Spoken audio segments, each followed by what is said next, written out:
Om Namo Bhagavate Vasudevaya. Om Namo Bhagavate Vasudevaya. Om, I bow to the Lord Vasudeva. Joy to you, friends. We're reading from the second chapter of the Bhagavad Gita, stanza 23. Weapons cannot cut the soul. Fire cannot burn it. Water cannot drown it. Wind cannot wither it away. He's talking of the basic elements that there's earth, water, fire, air, ether. And that ether, Yogananda said that space is a distinct vibration. It's a very puzzling thing. It separates the astral world from the material world, so that although all around us the astral world is there, and we have angels and demons and all over this world, but we don't see them. They can influence our thinking depending on which way we go. But that subtle vibration of space, which makes everything seem distant or close, it's really only a delusion of the mind. And I cannot explain how, as a vibration, it can exist, but I'm quoting my guru, and I think it's a fascinating thought to tinker with. But then air also, Aristotle thought that air is not real. You can't see it. You can't feel it. But certainly a wind can destroy your home if it's strong enough. Certainly air is real. All these things are real. And the thing is that the more subtle the reality, the greater its power to destroy. An earthquake can destroy, yes, a whole city possibly, but a hurricane can destroy much more because it's a subtler reality. And the pralaya, when God dissolves everything back into the infinite, all the universe just disintegrates. Everything is resolved back into the one unmoving consciousness. But think how real these things seem to us. Water drowning, you see, it seems so real. And yet somebody told me she was on the point of drowning when she was a little girl. She was lying at the bottom of the pool. And fortunately for her, I suppose fortunately they rescued her, but she felt this, she saw this light coming down and heard this beautiful music and felt very peaceful and happy. Drowning is said to be one of the easiest ways to die. The easiest way is by heart attack, because once the breath stops, then the feeling withdraws from the body and you don't feel the whatever pain your body goes through. But in fact, death is much kinder than most people think.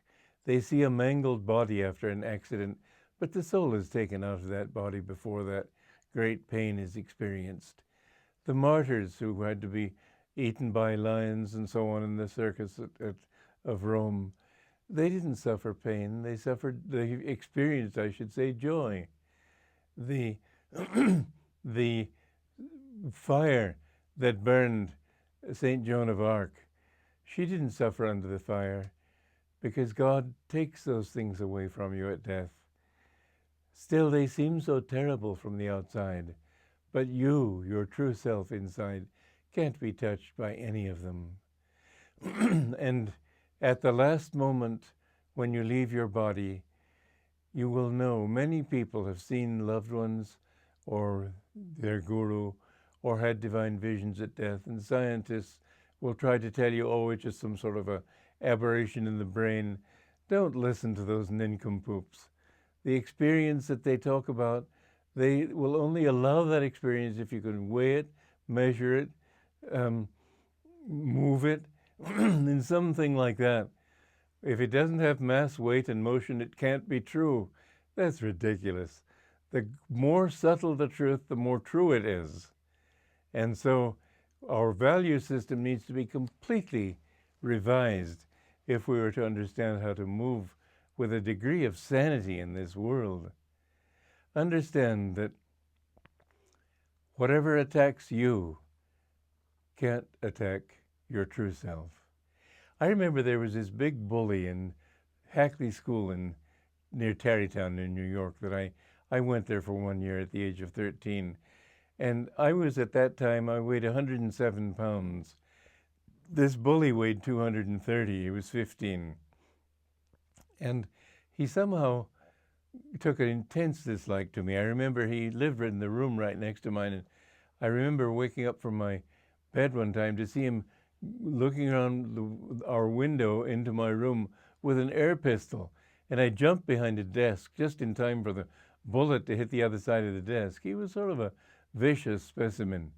And he couldn't stand the fact that I just didn't take him seriously.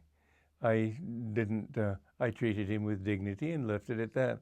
And I remember one lunchtime, he sat down next to me, and he kept sort of scoffing at me for different things. He said, "Don't you know that you should drink your soup out of the far side of the bowl, peasant?" And I just didn't answer him. So finally he got so angry, he said, "Boy, am I going to get you." And so when I got to my room, I knew he meant what he'd said. So I tried to pile the dresser against the door and protect it in some way. We didn't have locks on our doors.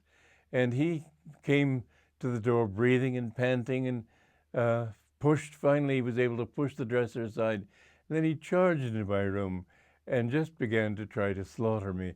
It was really, we were 3 stories up, and he was saying, "Boy, I'd love to throw you out the window." And I just didn't care. I didn't. Sometime later, afterwards, somebody said, "Why didn't you shout for help?" I said I wasn't afraid. I lay on the bed and tried to protect my head as much as I could and just let him beat me to a pulp. And when he'd finished, there was nothing more he could do. But I found that with him, and also with a bully in a school in England who was much bigger and older than I, that if I didn't respond to their bullying, they finally left me alone. I think they were so in awe of my just not being touched by them that they were afraid of me. But in this case, he never gave me any more trouble. In both cases, they never gave me any more trouble.